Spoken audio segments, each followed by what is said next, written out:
Hello everyone, welcome back to my YouTube channel. अभी हमने इस चैनल पर जारी की हुई है DSSB TGT नेचुरल साइंस की केमिस्ट्री सीरीज़, जिसमें हमने यूनिट 1 स्टार्ट किया था जो है matter, nature and behaviour and states of matter, जिसमें ऑलरेडी हम 2 पार्ट कवर कर चुके हैं और आज हम इसका 3rd पार्ट कवर करेंगे जो है matter and it's classification. So let's get started. देखो, सबसे पहले आता है मैटर। मैटर सबको पता है मैटर क्या होता है। Matter is anything which occupy space and have some mass, है ना। तो हम क्या पढ़ते हैं, ऐसी कोई भी चीज़ जो स्पेस ऑक्यूपाई करती है और उसका कुछ मास हो, उसे हम क्या बोलते हैं, मैटर, है ना। Matter occupy space and have some मास।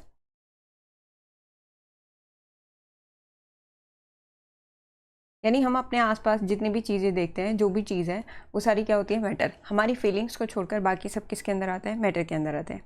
अब यहाँ पे है ना, मैटर के 2 टाइप्स के क्लासिफिकेशन होते हैं। एक होता है फिजिकल क्लासिफिकेशन और दूसरा होता है केमिकल क्लासिफिकेशन। फिजिकल क्लासिफिकेशन में आती है फिजिकल स्टेट्स जो होती है सॉलिड, लिक्विड और गैस। इसके अलावा 2 और स्टेट्स होती हैं, प्लाज्मा और बोस आइंस्टाइन कंडेंसेट, जिसको आज हम इस वीडियो में कवर करेंगे, ठीक है। नेक्स्ट आती है केमिकल क्लासिफिकेशन। केमिकल क्लासिफिकेशन के 2 पार्ट होते हैं, प्योर सब्सटेंसेस और मिक्सचर्स। प्योर सब्सटेंसेस के भी आगे 2 क्लासिफिकेशन होते हैं, एलिमेंट और कंपाउंड। ऐसे ही मिक्सचर के भी आगे 2 क्लासिफिकेशन होते हैं, होमोजीनस और हेटेरोजीनस। तो आज हम ये सब अपने इस वीडियो में कवर करने वाले हैं। So let's get started with physical classification. देखो, फिजिकल क्लासिफिकेशन में सबसे पहले आते हैं सॉलिड, लिक्विड और गैस, है ना। तो सॉलिड क्या होते हैं, सॉलिड वो होते हैं जिसमें पार्टिकल्स बहुत ही ज़्यादा क्लोजली पैक्ड होते हैं। लिक्विड के अंदर जो पार्टिकल्स हैं वो थोड़े लूजली पैक्ड होते हैं और गैसेस में तो बहुत ही ज़्यादा लूज पैक्ड होते हैं, यानी जो मॉलिक्यूल्स है वो बहुत ज़्यादा दूर दूर होते हैं ना। इस बेसिस पर अगर देखें तो सॉलिड में जो पार्टिकल्स होते हैं उनके बीच जो इंटरमॉलिक्यूलर स्पेस होते हैं, इंटरमॉलिक्यूलर स्पेस, वो बहुत ही कम होते हैं। तो अगर मैं बात करूं इंटरमॉलिक्यूलर स्पेस की, तो इंटरमॉलिक्यूलर स्पेस सॉलिड के अंदर क्या होता है, नेग्लिजिबल। उससे ज़्यादा स्पेस किसके अंदर होता है, लिक्विड्स के अंदर। और उससे भी ज़्यादा, बहुत ज़्यादा स्पेस जो किसके अंदर होता है, गैसेस के अंदर। गैसेस के अंदर सबसे ज़्यादा स्पेस होता है। अब जो ये इंटरमॉलिक्यूलर स्पेस है, ये इन्वर्सली प्रोपोर्शनल होता है इंटरमॉलिक्यूलर फोर्सेस ऑफ अट्रैक्शन के।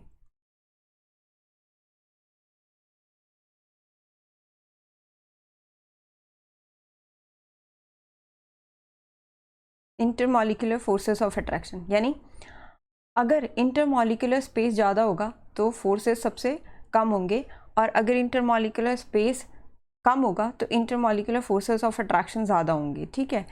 अब अगर मैं पूछूं सॉलिड, लिक्विड और गैस में, अगर मैं इंटरमॉलिक्यूलर स्पेस की बात करूं, इंटरमॉलिक्यूलर स्पेस, है ना। देखो, अगर हम स्पेस की बात करते हैं, स्पेस, तो स्पेस सबसे ज़्यादा किस में होता है, गैसेस में, मैक्सिमम स्पेस।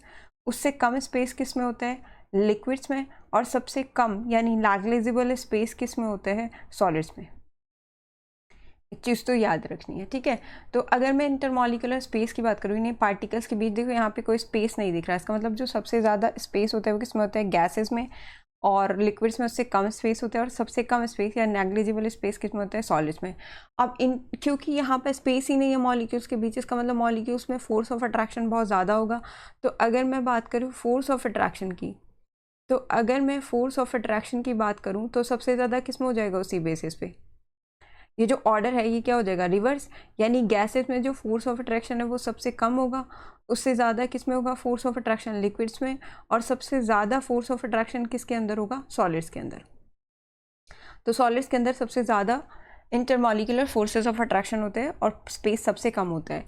इसी बेसिस पे यहाँ एक चीज़ और देख लो। देखो, वैसे तो कई तरह का मोशन होता है, पर 3 स्पेशल मोशन आपको याद रखना है, थर्मल, वाइब्रेशनल और रोटेशनल। जो सॉलिड्स होते हैं क्योंकि उनमें इंटरमॉलिक्यूलर स्पेस नहीं होता या नेग्लिजिबल होता है, इस बेसिस पे जो सॉलिड है, सॉलिड के जो पार्टिकल्स हैं वो मूव नहीं कर पाते, वो सिर्फ अपने पोजीशन पर वाइब्रेशन करते हैं, वाइब्रेशन।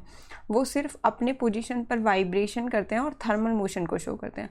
लिक्विड्स तो यहाँ पर हर तरीके का मोशन शो करते हैं, रोटेशनल, ट्रांसलेशनल, वाइब्रेशनल। गैसेस भी हर तरीके का मोशन शो कर सकते हैं, बट सॉलिड सिर्फ अपनी पोजीशन पर क्या करते हैं, वाइब्रेट करते हैं। तो ये वाली चीज़ आपको याद रखनी है, ठीक है। और एक ये याद रखना है, सबसे ज़्यादा स्पेस किस में होता है और सबसे ज़्यादा फोर्स ऑफ अट्रैक्शन किस में होते हैं। कुछ और डिफरेंसेस इनके बीच हम देख लेते हैं, ठीक है। देखो, सबसे पहले तो आपको प्रॉपर्टी देखो, यहाँ मैंने लिखा है ये सॉलिड, लिक्विड और गैस। स्पेसिफिक शेप और वॉल्यूम अगर हम देखेंगे तो जो सॉलिड है उनका डेफिनेट शेप और डेफिनेट वॉल्यूम होते हैं। लिक्विड्स का वॉल्यूम डेफिनेट होते हैं बट शेप डेफिनेट नहीं होता है। गैसेस का ना शेप डेफिनेट होते हैं ना वॉल्यूम डेफिनेट होते हैं।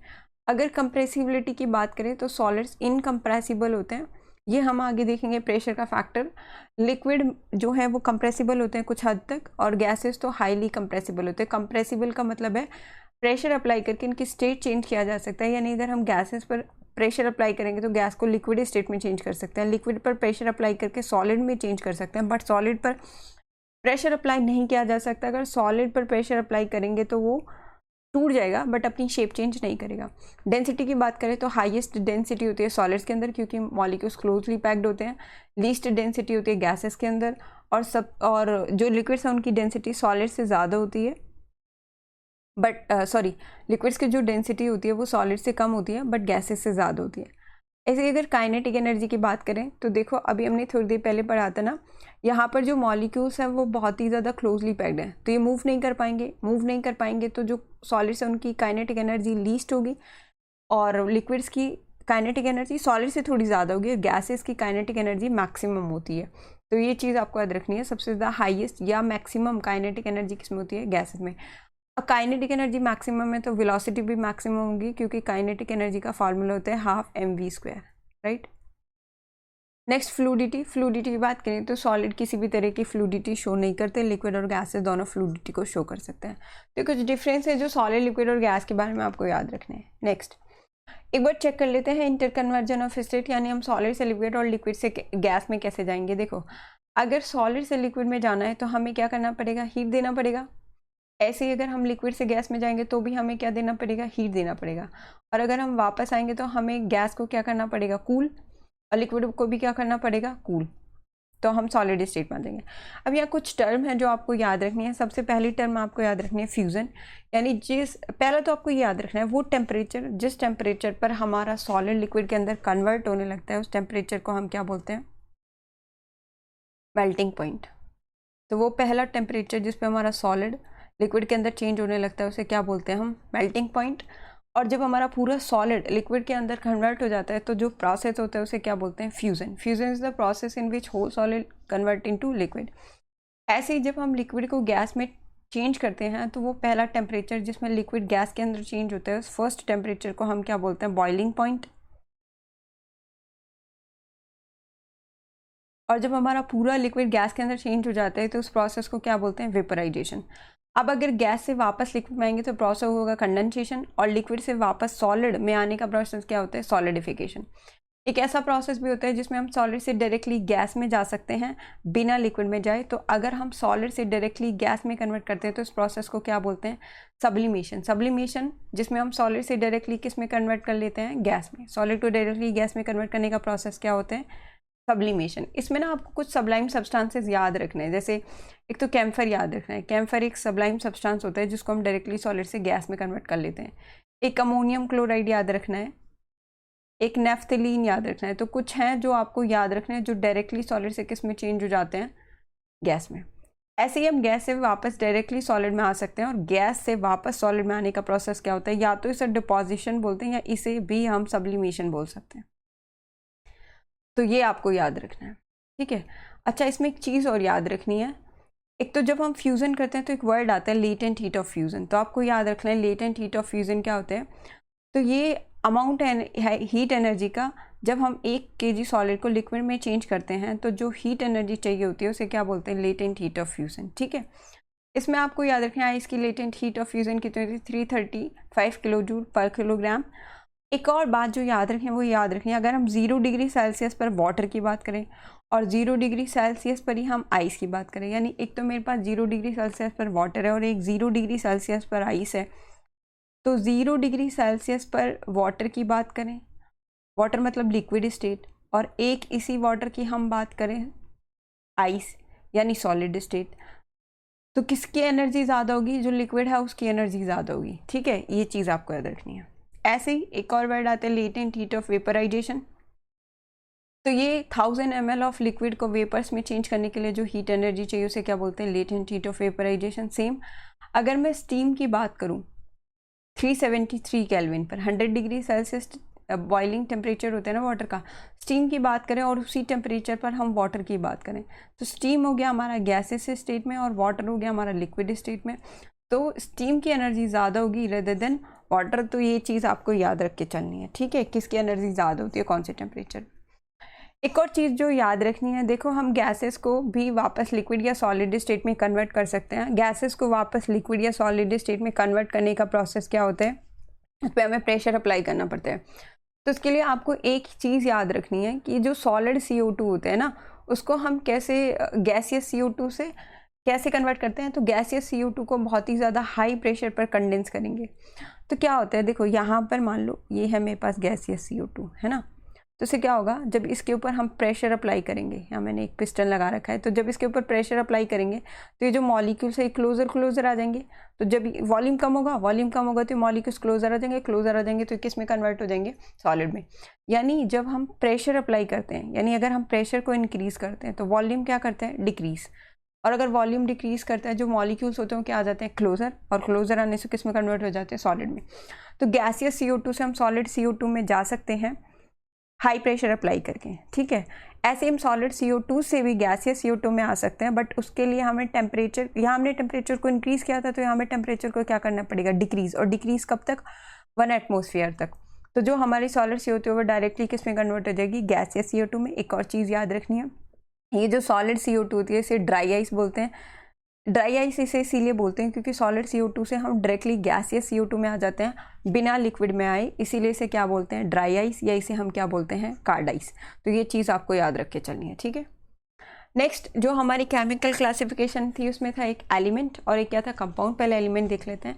एलिमेंट देखो एक ही तरह के एटम से बना हुआ होता है, और एलिमेंट्स को हम और भी ज़्यादा सिंपल सब्सटेंसेस में नहीं तोड़ सकते, ना किसी फिजिकल मेथड से और ना ही किसी केमिकल मेथड से, ठीक है।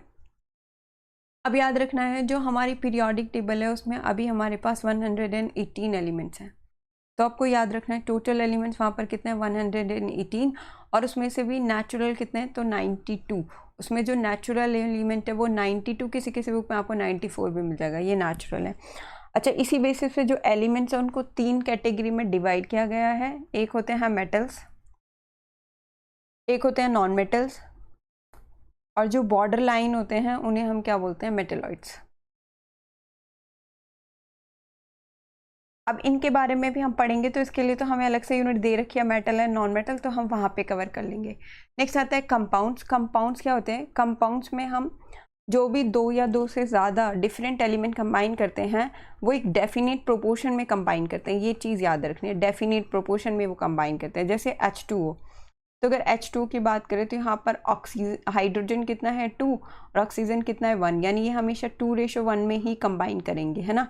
पर यहाँ पर क्या लिखा है, मास। तो अगर मैं मास की बात करूँ तो मास कैसे निकालेंगे, देखो ये हाइड्रोजन और ये ऑक्सीजन। हाइड्रोजन का मास होता है 1 को 2 से मल्टीप्लाई करेंगे ये 2, और ऑक्सीजन का मास होता है 16, तो कितना आएगा 1:8। इसका मतलब अगर मैं मास की बात करूँ तो वाटर में हमेशा हाइड्रोजन और ऑक्सीजन का जो रेशियो बाय मास आता है वो कितना आता है 1:8, और ये हमेशा 1:8 में ही कंबाइन करेंगे। सिमिलरली अगर CO2 का निकालें तो CO2 का कैसे निकालेंगे, C और O।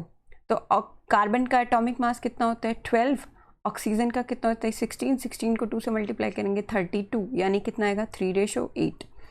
यानी कार्बन डाइऑक्साइड के अंदर कार्बन और ऑक्सीजन किस मास में कंबाइन करते हैं, 3:8। तो आपको याद रखना कंपाउंड हमेशा एक डेफिनेट प्रोपोर्शन में ही कंबाइन होते हैं। कंपाउंड्स को भी हम फिजिकल मेथड से अलग नहीं कर सकते, बट हाँ कुछ केमिकल मेथड से इनको अलग किया जा सकता है, ठीक है। अब कंपाउंड भी 2 तरीके के होते हैं, एक होते हैं इनऑर्गेनिक कंपाउंड्स और एक होते हैं ऑर्गेनिक कंपाउंड्स। तो ये इनऑर्गेनिक और ऑर्गेनिक कंपाउंड्स को हम आगे आने वाली यूनिट्स में कवर करेंगे, ठीक है। नेक्स्ट आते हैं मिक्सचर्स। मिक्सचर और कंपाउंड में यही डिफरेंस होता है। देखो मिक्सचर में जो हम एलिमेंट्स को कंबाइन करने वाले हैं वो डेफिनेट प्रोपोर्शन में होने चाहिए, बट मिक्सचर में ऐसा कोई डेफिनेट प्रोपोर्शन की ज़रूरत नहीं है। बस आपको 2 और 2 सब्सटेंसेस को मिक्स करना है, वो मिक्स हुए तो भी और नहीं हुए तो भी उसे हम क्या बोलेंगे, मिक्सचर। और इसमें रेशियो की ज़रूरत नहीं होती। इसी बेसिस पे जो मिक्सचर है वो 2 तरीके के होते हैं, एक होमोजीनस मिक्सचर, दूसरे होते हैं हाइड्रोजीनस मिक्सचर। अगर हम कंपोनेंट्स को मिक्स करें और उनकी यूनिफॉर्म कंपोजिशन आए तो वो क्या होते हैं, होमोजीनस मिक्सचर। होमो का मतलब ही होता है क्या, सेम, और जीनस का मतलब ऐसे लगा लो कंपोजिशन। तो जिनकी कंपोजिशन थ्रू आउट सेम रहती है उसे हम क्या बोलते हैं, होमोजीनस। ऐसे अगर हेट्रोजीनस की वर्ड की बात करें तो हेट्रो का मीनिंग क्या होता है, डिफरेंट, और जीनस का मतलब क्या होता है, कंपोजिशन। तो जो डिफरेंट कंपोजिशन वाले मिक्सचर्स होते हैं, यानी जिनकी कंपोजिशन सेम नहीं रहती है थ्रू आउट, उन्हें हम क्या बोलते हैं, हेट्रोजीनस मिक्सचर। तो जिनकी कंपोजिशन सेम रहती है उन्हें क्या बोलते हैं, होमोजीनस, और जिनकी कंपोजिशन सेम नहीं रहती है, यूनिफॉर्म नहीं रहती है, उन्हें क्या बोलते हैं, हेट्रोजीनस। इसमें कोई विजिबल बाउंड्री नहीं होती है, सेपरेशन यहाँ पर विजिबल बाउंड्री होती है। जैसे मान लो अगर मैंने सॉल्ट और वाटर को मिक्स किया, तो एक बार मिक्स करने के बाद आप ये नहीं बता सकते बिना टेस्ट किए कि इसमें सॉल्ट है या नहीं, तो सॉल्ट अच्छी तरीके से पूरे वाटर में डिज़ोल्व हो जाता है। ऐसे अगर हम शुगर और वाटर को भी डिज़ोल्व करेंगे तो कम्प्लीटली डिज़ोल्व हो जाते हैं, बिना टेस्ट किए नहीं बता सकते कि उसमें शुगर है या नहीं। इस तरह के मिक्सचर को क्या बोलते हैं, होमोजीनस मिक्सचर, ठीक है। अब हेट्रोजीनस मिक्सचर अगर हम देखें तो हेट्रोजीनस मिक्सचर में देखो, अगर जैसे हम देख लें ऑयल एंड वाटर, तो अगर ऑयल और वाटर को मिक्स करेंगे तो ऑयल की लेयर अलग दिखती है जो वाटर के सरफेस पर आती है, और वाटर अलग नीचे दिखता है। इस तरीके का मिक्सचर क्या होता है, हेट्रोजीनस मिक्सचर, ठीक है। अब होमोजीनस मिक्सचर के भी आगे क्लासिफिकेशन है जो होता है सॉल्यूशन। होमोजेनस मिक्सचर को ही सॉल्यूशन कहते हैं, इसे हम पार्ट 1 में कवर कर चुके हैं। हेट्रोजीनस मिक्सचर के 2 पार्ट होते हैं, एक होते हैं कॉलॉइड्स और एक होते हैं सस्पेंशन। यानी सस्पेंशन और कॉलॉइड हेट्रोजीनस मिक्सचर होते हैं, इसे हम कवर करेंगे आगे आने वाले पार्ट्स में, ठीक है। चलो नेक्स्ट 2 स्टेट और रह जाती है यहाँ पर हमारी, एक होती है प्लाज्मा और एक होती है बोस-आइंस्टाइन कंडेंसेट, BEC। तो पहले प्लाज्मा की बात कर लेते हैं। देखो प्लाज्मा में सुपर एनर्जेटिक और सुपर एक्साइटेड पार्टिकल्स होते हैं, इसमें आयनाइज्ड गैसेज होती हैं। यानी अगर हम गैस लें, कोई भी गैस, और उसको आयनाइज कर दें, गैस को और भी ज़्यादा आयनाइज करते हैं, तो जो स्टेट मिलेगी उस स्टेट को क्या बोलेंगे हम, प्लाज्मा। तो गैस के आयनाइजेशन से जो स्टेट मिलती है उसे क्या बोलते हैं हम, प्लाज्मा। अब नियॉन साइन बल्ब्स और जो फ्लोरोसेंट ट्यूब्स होती हैं जिसके अंदर हीलियम फिल्ड होते हैं, उनके अंदर क्या होता है, प्लाज्मा, और प्लाज्मा की वजह से वो ग्लो करते हैं। सिमिलरली जो स्टार्स होते हैं और जो सन होते हैं वो भी इसीलिए ग्लो करते हैं क्योंकि अंदर क्या होता है, प्लाज्मा। अब प्लाज्मा ना बहुत ही ज़्यादा हाई टेम्परेचर पर एग्जिस्ट करता है, ठीक है, ये याद रखना है। ऐसे ही बोस-आइंस्टाइन कंडेंसेट होते हैं, BEC, जिसके बारे में सत्येंद्र नाथ बोस ने स्टडी किया था 1921 में, और फिर इस पर फर्दर स्टडी की थी अल्बर्ट आइंस्टाइन ने। इसमें क्या होता है, किसी गैस को कूल करते, एक्सट्रीमली लो डेंसिटी की गैस को कूल करता है ना, उस जो स्टेट आएगी उसे क्या बोलेंगे, बोस-आइंस्टाइन कंडेंसेट, ठीक है। तो ये था हमारा आज का 3rd पार्ट जो हमने कवर कर लिया है। वीडियो पसंद आया तो लाइक करें, शेयर करें और सब्सक्राइब करें। Thank you for watching.